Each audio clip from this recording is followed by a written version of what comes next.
One.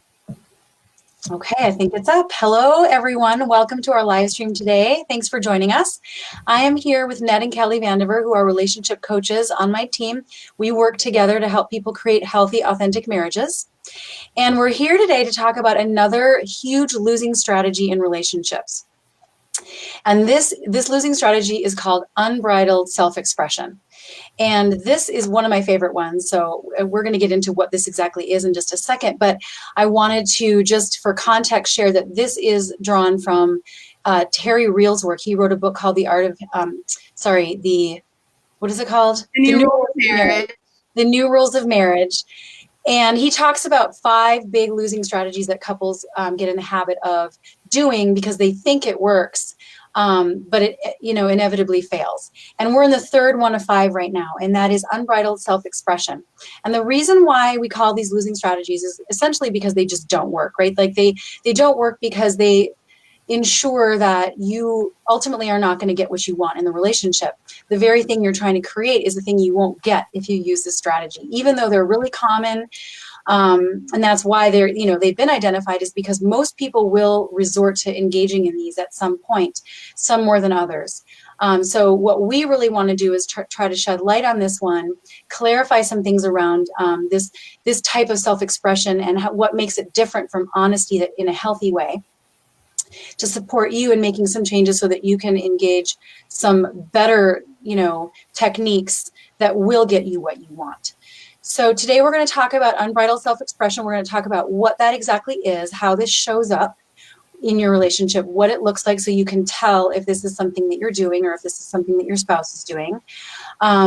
Why it doesn't work as a result. We're going to break it down into about 6 top ways that this approach actually ruins your relationship. And then most importantly, we're going to let you know what would work instead and how to stop engaging in this type of self-expression. So with that... Monika, yeah. Hold on. It's not coming up. It's not working? No. It says there's one viewer on my end. Really? So you see it? Well, I see that there's a viewer. Are we in? And anyone who sees this, hi. Yeah. So we're in. Let us know if you can see us, you guys. Let us know. Give us a shout out if you can hear us and see us, just to make sure. And you're on Monika's page, or are you in the Healthy Authentic Relations Marriage group? I'm in the Monika Hoyt relationship coaching page, not the group. So that's you want to go to the Monika Hoyt coaching page, babe. Gotcha. Okay. I see that it's working. Yep. Okay, fine. Sorry. Good. No, it's always good to double check because I'm doing differently today than I normally do. Sorry about that. That's okay. No problem at all. No problem at all. So we're going to talk about unbridled self-expression, what this looks like, how it shows up, why it's damaging, and what to do about it to stop doing it and to come up with some alternatives that we'll share in just a bit. But first, let's talk about what do we mean when we talk about unbridled self-expression. What does that look like? Why is this not a healthy thing? And I'll turn it over to you guys. I know, we've had discussions about this and what this really looks like, and I'm sure you see this a lot in your clients. Yeah, for sure. I'll take over here, but before I get into what unbridled self-expression is, what it looks like, what it sounds like, I want to repeat, because it's very worth repeating, that people have problems in their relationships because they're not aware of their patterns. And in order for us to change and have healthier relationships with ourselves and healthier relationships with our partners, it is crucial that we become really self-aware of our patterns so that we can change them and become better people and different versions of ourselves and overcome everything we've been programmed with from childhood. So that's why we do this work. So I have to always preface it with that. But yeah, so unbridled self-expression is one of my favorite ones to talk about because I'm actually famous for this losing strategy, my dang self. And so I'm very familiar with it. And I see it a lot in my clients that I work with. And it sounds like this. It sounds like, hey, like, let me tell you in precise detail how angry I am, how disgusted I am of like your shortcomings and how you make my life miserable and how everything is your fault. And I'm going to tell you in explicit detail. And if I'm triggered, I'm going to let you know. And I'm going to like bring up all this stuff from like my entire life and like spew it all out onto you. And it's like, here, I just puked in a bag. And it's just like, here, hold that. Hold that. Thank you very much. It's the barf bag approach to intimacy, right? And it's toxic and it doesn't work. Yeah. And this shows up in different ways, and we're going to talk about those. But yeah, that's what it sounds like. It's like, here, let me spew all over you, all of my anger inside, and deal with it. Yep. And I think a lot of people feel like justified doing it because we've been taught that it's important to be honest, and we can justify it in saying, well, I'm just being honest with you. You know, right. You need to know the truth, right? And so, yes, honesty is important, but it's really how this gets communicated. Right. And venting is not just an inalienable right that you have if you're not being considerate of how you're communicating that. Yeah. Right. And if we're keeping it real, which I always like to do on venting, when you're hurt or angry, spewing forth is not authentic. It's not sharing closeness. It is being a friggin' brat. That's what it is. Exactly. Yep. And I've been there. I've done the same thing. So no judgment here. It's just not effective, and it doesn't get you what you want, and it doesn't actually help you either. You might think it's going to make you feel better, but it just magnifies that energetic frequency that was driving it in the first place. Yes. You know, so magnifies the already glaringly clear divide usually between two people, right? Yes, exactly. If you've been engaged in this type of behavior for a number of years, and I've seen this like with clients that I work with, clients that engage in this behavior for 10, 20, 30 years, and the partner is just like, I don't know if we're compatible. Like, I really, it becomes abusive at some point to just continue on the contempt conveyor belt, like Terry talks about so often, and spew forth your inner garbage like this because of your own stuff that you haven't worked on, right? Yeah. Yep. Yeah. And that's why it usually happens when you're triggered, right? So when we look at sort of like how this shows up, we're going to talk about how this shows up if you're wondering, well, am I doing that?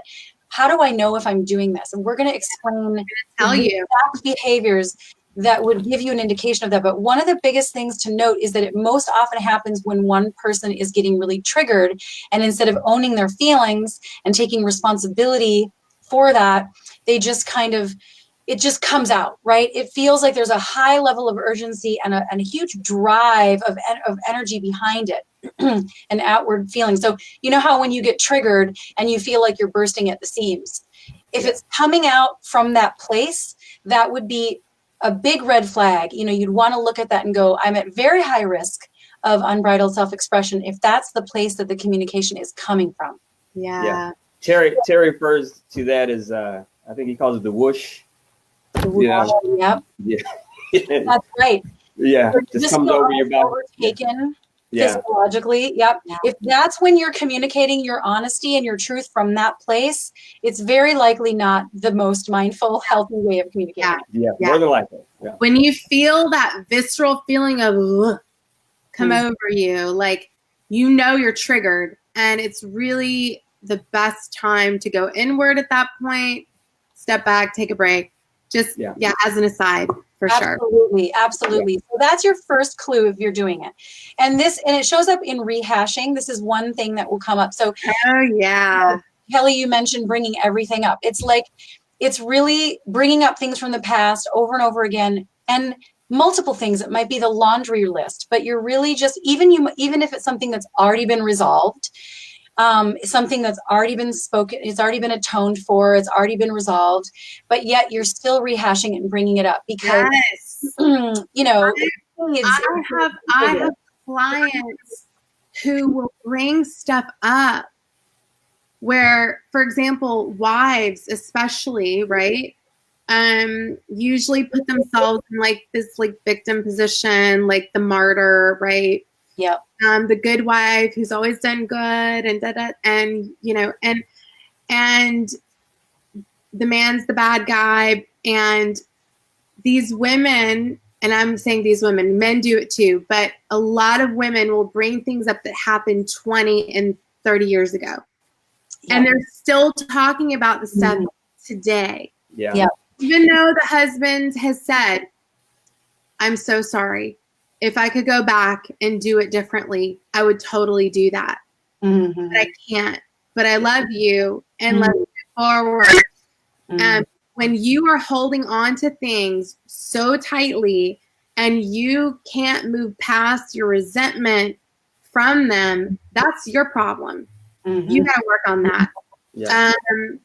And be aware, because if you do this and you keep bringing stuff up from the past. Now, look, I'm not talking about stuff that is still going on or anything like that. I'm talking about stuff from the past that just continues to keep being brought up. That is a big red flag that one of your losing strategies is unbridled self-expression.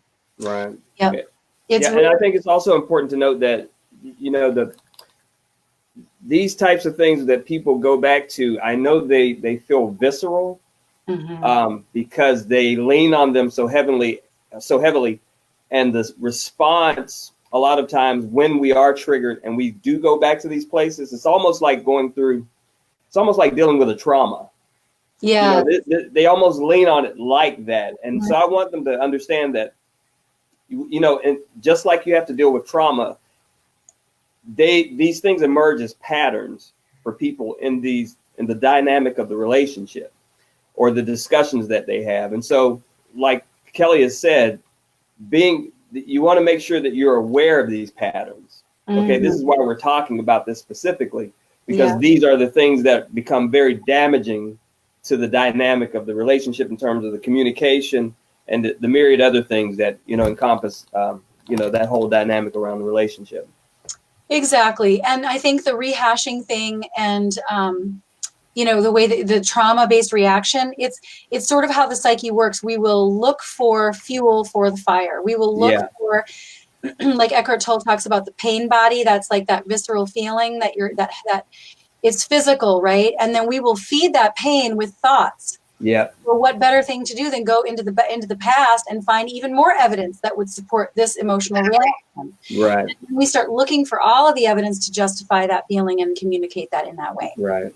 Exactly. So it's kind of how we're wired physiologically in a way, but it gets exacerbated with trauma. And if we're going to evolve and if we're going to really be operating from our conscious mind and our higher self and grow and, you know, transcend our conditioning, then we have to become aware and to be able to stop that pattern of like, let's stick with the thing at hand instead of rehashing.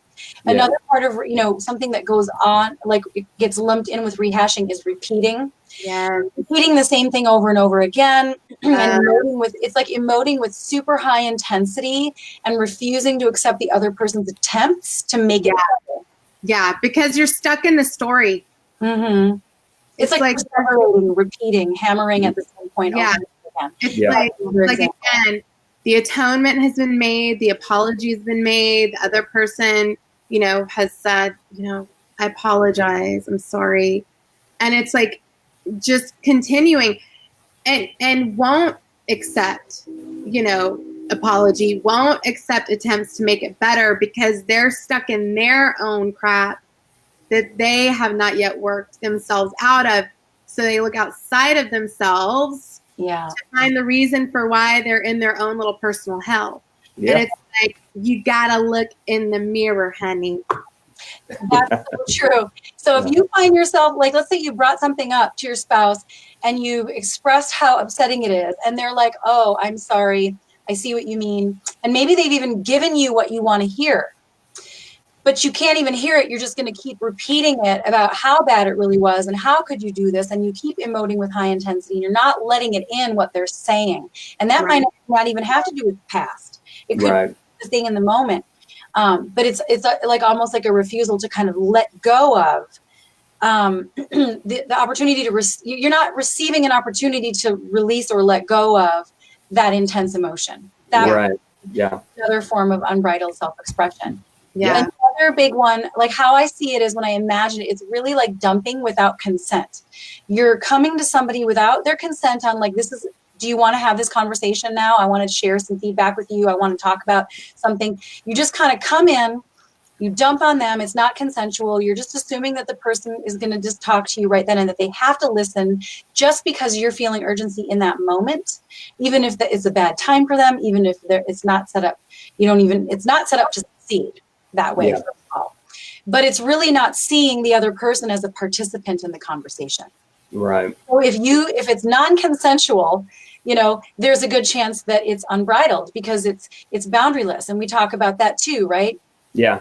Yeah. Well, we even talked about that pattern a little bit last week when we were talking about when somebody even consents but it's resentful.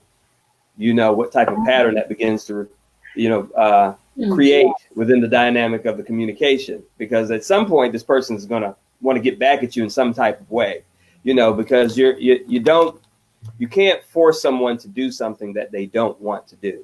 Right. Okay. And even when they agree, and if they agree angrily, you have to understand that that's going to create a long-term problem for you in the way of any type of dynamic that you're trying to create, a healthy dynamic, because it goes against anything in the way you're not allowing a person to fully be themselves. And, so you at least have to be able to communicate and talk about that aspect of the communication.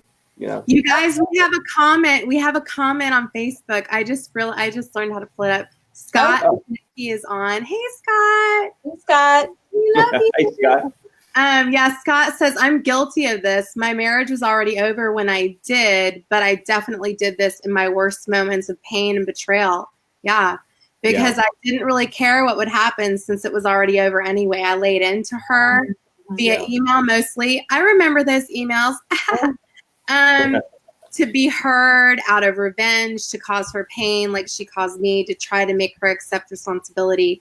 And I drove the nail deeper into the coffin as a result. It was abusive. And then it got cut off from there. But Scott, you're owning it, which is a lovely thing. You're aware of it, right? Like, not alone. Yeah, definitely.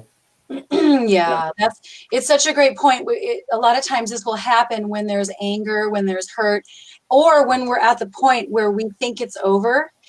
And it might not even be over, or maybe, you're threatening to leave or whatever. You're at that point where you're like, I'm just done.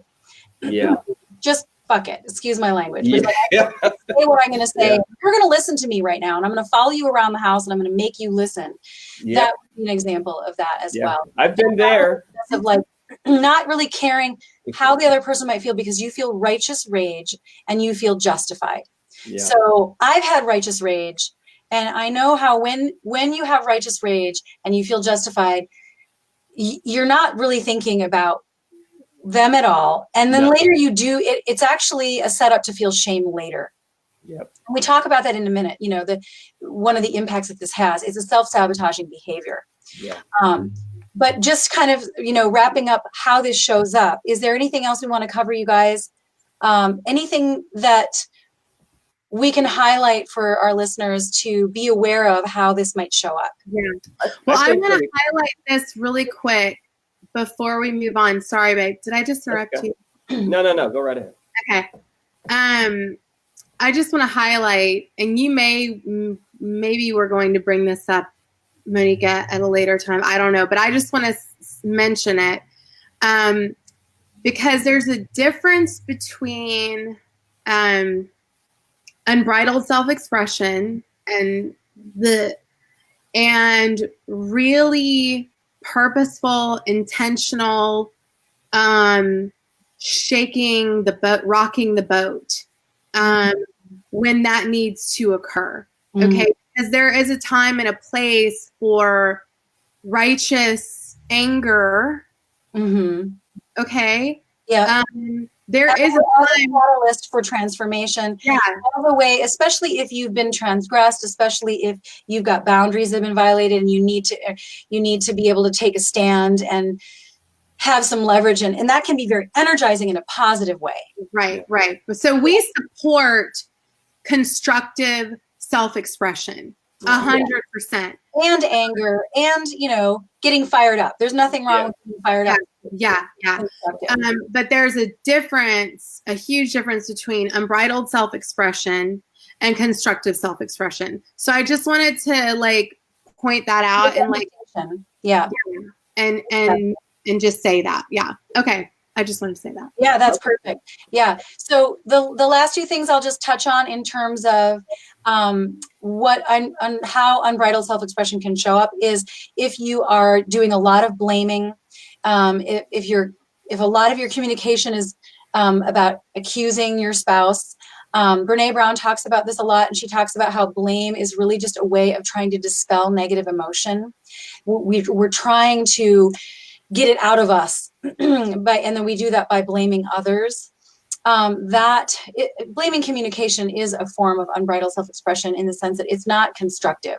It's not the kind of self-expression that's going to lead to collaboration and greater insight. It just creates more defensiveness. So that's another big one. And then oversharing.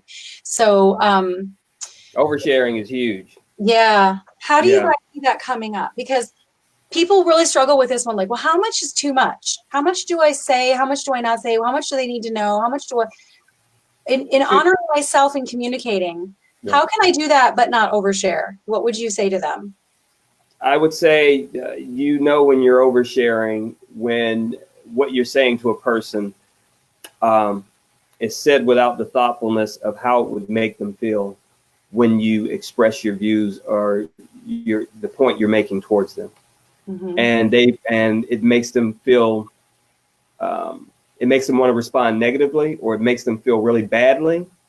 A prime example, for example, Terry talked about, one of his clients, how he had a client come in, and this gentleman, there's a couple, and the guy is openly expressing to his wife that, he's always been secretly attracted to, her sister more than herself. And, and I'm like, that's totally unnecessary.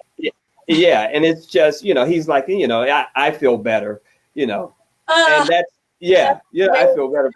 And it's totally unwarranted. Why would you say that? I have a lot to say about that, but we'll leave that for another show. That'll be the topic of another live stream. Yeah, we'll leave that for that day. But that was one way that he talked about that. Yeah. Is it going to help the relationship? Exactly. Is knowing this going to be helpful? Is it going to create deeper connection? Is it going to create understanding? Is it going to be helpful? And if it's not, then you might not have to communicate that. And it does not share everything. Yeah. Is this going to hurt my partner? Is this going to hurt their feelings? Am I being verbally abusive that I'm about to say this? Because I have my own shit I have not yet dealt with, and I'm going to be deflecting my own crap onto my partner, right? Yeah. I mean, if it doesn't bring you closer, or if it isn't truly authentic in the way that it helps both of you communicate more effectively and have a closer bond, then you don't need to say it. It's just not necessary. It's just mean at that point. It's not truthful. It's not truthful or authentic, or increasing closeness to be a jerk. Yeah. Exactly. Yeah. Exactly. Yeah. Okay, good. Well, so let's talk about, you guys, why is this so damaging? I mean, you can tell it if you're thinking about it, what we're talking about, and we imagine it.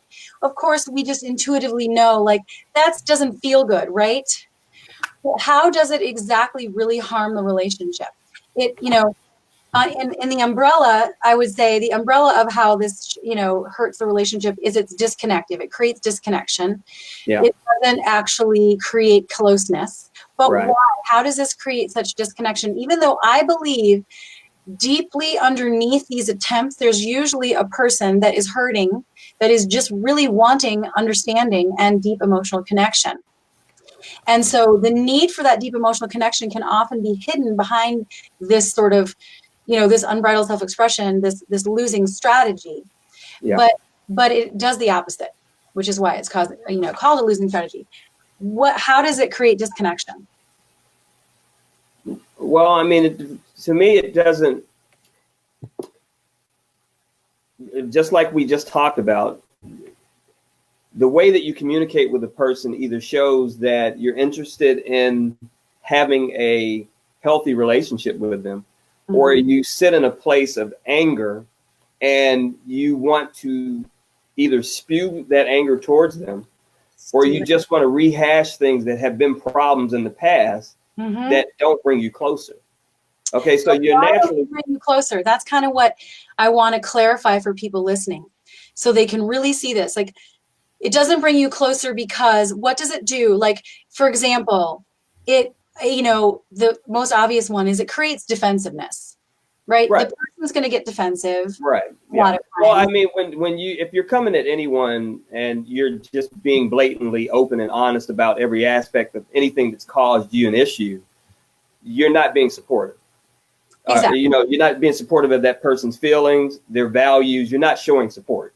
So mm-hmm. you're obviously going to create a natural defense. That person's going to naturally become defensive when they talk to you because they don't feel like their interests are in your best interest. You know? And the stronger and the harder you push, the unbridled self-expression, the stories, the rehashing, all the ways that it shows up, the more you do it, the more your partner is going to want to run for the hills, the more your partner is going to want to get away from you. I mean, I've seen partners leave, right? Go get their own place. I've seen partners go and get a job 5 hours away on purpose. I mean, I have at least 5 sets of clients that I'm working with right now where that is the case. The man stays gone on purpose. Yeah. And that leads us to the next problem, withdrawal. I mean, that's an excellent example. Those are excellent examples of how a person can withdraw within the dynamic of the relationship. It doesn't mean just walking away from a conversation. It means finding something totally else to do sometimes, or moving outside of the house, or getting a job somewhere, 30 miles away, sometimes. And the big problem there is like the more, you spew, and the more you rehash, and the more you hold on to offense and resentment and spew forth, the more your partner is going to withdraw. And the more your partner withdraws, the more you're going to spew forth, because that's your pattern when you're triggered. Yeah. So it's push, and the defenses go up, and the defensiveness can show up as like trying to show you, no, that's not true. And they'll argue with you, or they'll deflect, or they'll do all these defensive maneuvers, because they want to try to show you it's not that bad, because they're trying to protect themselves from what a bad person they feel like they are. What I mean? Or to protect themselves energetically from that toxic or high, like intense emotion. Now that you guys are pointing out, it can lead to physical separation or withdrawal. It can also lead to, just stonewalling or emotionally withdrawing, checking out. Maybe saying words, saying what you think the person wants to hear, but you're not really meaning it because you're just not feeling it. You're shut down inside. So then people will be like, well, I'm saying these things because I want him to understand, but then he says the right words, but I know he doesn't really mean it. That's another form of withdrawal that you can create with this communication. But overall, it's just a self-sabotaging behavior, because you're setting it up. Mm-hmm. You're setting it up to not be heard. Mm-hmm. And you're literally just eroding any connection that you could possibly have. And so many of us do this, and so many people aren't aware that this is what's going on. Mm-hmm. It's and your pattern. It doesn't. Something just popped in my head too. I was thinking, like, it doesn't have to be, because the way we're describing it, it's like so overtly like toxically dumping and abusive and horrible. But sometimes unbridled self-expression shows up in a milder form, where it's not so overt, it might not be so overtly attacking, but it's still rehashing, it's still complaining, it's or like repeating, and it's not accepting what they're saying, and it's not productive, and it's oversharing, and it doesn't have to be overtly abusive for it to be unbridled self-expression. No, Right. it can be very passively aggressively abusive. Yeah. Yes. It can be a martyr in the victim stance being abusive in this way. Yeah. Yep, exactly.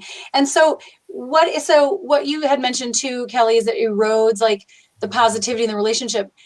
I think of like this like well of goodwill, or what people call like the emotional joint bank account that we have, that we want to fill up with positive interactions, and then we take withdrawals out, right? Then we need to keep that account full of goodwill. Yeah. If it's, if we take out too many withdrawals, there's not enough left in times where we really need it, when we don't have the resources, or during times of, acute stress, whether it's illness or conflict around parenting or whatever. Yeah. And so this kind of communication erodes goodwill, and it tears away at the generosity that your partner might have for you. Yeah. So, well, I mean, I think you said it before, like you begin to create a distrust for your partner. They're not going to get the benefit of the doubt when you're bringing something up for real. Yeah. And if you bring it up in a really healthy way, they might not even hear it that way, because the goodwill has, the benefit of the doubt that they would have had for you, that generosity that they might have shown you, has been eroded. Yeah. If it's been going on for a long time. Depends on how long this has been going on. Yeah. Another thing too, thinking of the goodwill, that well, is the importance of that positive to negative ratio. And of course, this kind of communication skews the ratio, and it takes you more into the negative place, and you need to keep up that, 5 to 1 or higher, of course. That's the proven principle for long-term successful relationships. And this type of expression, is really, it's like taking the opportunity to communicate in a positive way and choosing a negative way is just one more, chance that you would have had to keep that ratio intact. Yeah. It takes you right out of that positive negative ratio that you have. Completely. Yeah. What else does it do? No, ultimately you just waste your time.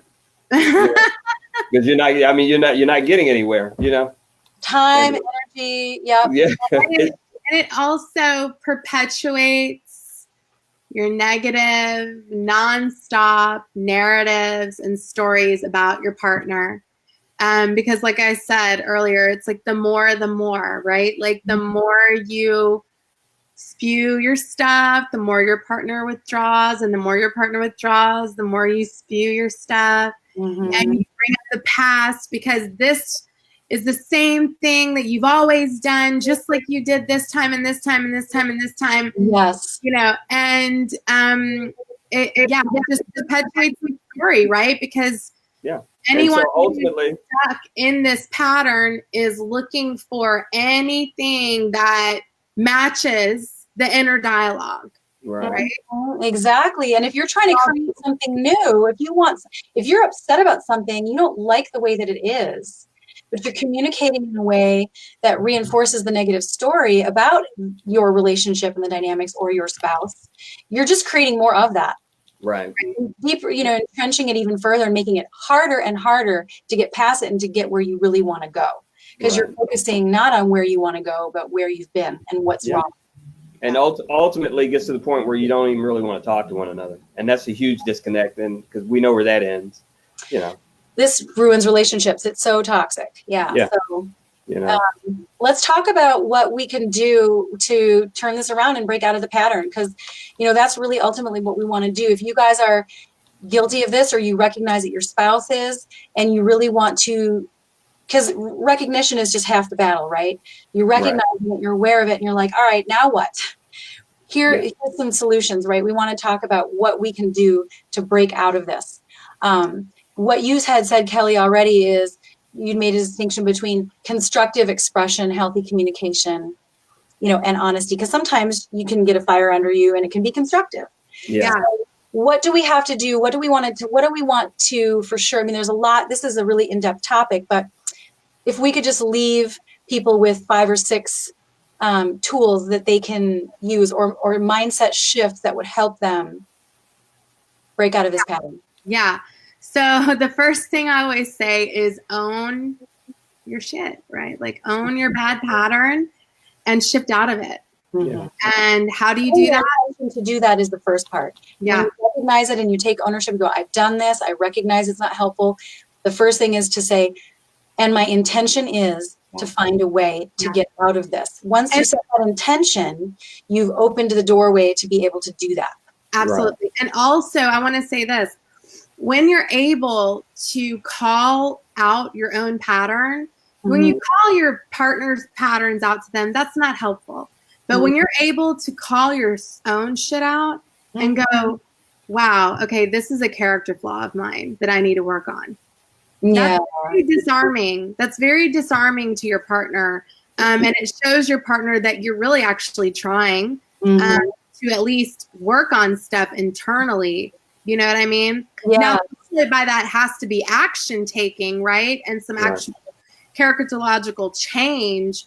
But it's very disarming when you're able to really own your stuff. And not only that, it's very freeing. It's very freeing. It's the most freeing thing in the world to go, okay, this is where I'm at. You know, let's do this. Let's really dive in and work on myself. You know, it's very it's the most freeing thing in the world. Because what you can do, I think what's freeing about it in particular is you can take the stuff that's behind the unbridled self-expression, the losing strategy, right? What's the emotion behind it? Look at what does it mean about what I want? Yes. Instead. So take what's upsetting you that you want to spew, and instead of spewing, go, what does this mean about what I need, what I want? And how can I then communicate that and start problem solving, start setting the tone for, solving problems together. You have to flip it around. It's the contrasting experience between where you want to be and where you are right now. And if you're jumping on your spouse and your unbridled self-expression, there's something real inside of you. There's something important inside of you that's valid. You know, there's an old wound. Maybe that needs to be healed outside of the relationship, or maybe there's something you need from your spouse that would help you, but you haven't been able to ask for it the right way. What is it that's valid and real within you that needs, to be looked at? Or is there some clarification that you can get around what it is that you want to create in your dynamic? Put your energy towards creating your own reality and making it the way you want it to be, rather than constantly emoting about something that you don't need to be living. You don't need this. You're emoting about the reality you don't want. Take that and instead create the reality that you do want. That was really my, biggest advice around being able to make that shift. And I want to say too that sometimes what needs attention is the inner child, right? A lot of times that's what needs attention, are those unmet childhood needs. Sometimes it is that you need something or want something from your partner. So it's really important to get self-aware about what those things are for you. But the bottom line is, no matter what, if you're in one of these perpetual cycles of communication F-dom with your partner, you really need to start owning your emotions around that, around the things in your life and in your marriage, and stop making those feelings about your partner and start owning those feelings inside of yourself and realizing this is an inside job. When you get triggered and you're pissed, that's an inside job. That is you. Exactly. Well, I always say relationship work, an awesome, healthy relationship is an inside job. So I agree with that 100%. And it also reminds me of the importance of waiting until you're not triggered anymore. If you don't want to engage in unbridled self-expression, but you're noticing you're triggered and you are feeling really blaming, and you have righteous rage that you feel like is going to come out the wrong way, you've got to wait.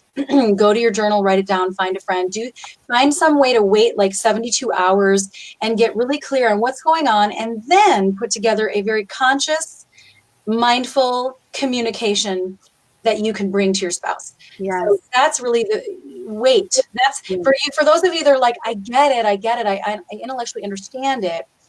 but I'm so triggered, I don't know what to do. Then the first thing that you need to do is just wait on communicating it, even though it might feel so urgent for you to go after your spouse and start telling them how you feel about this right now in that way that you know is not going to be helpful, but you don't know what to do with it.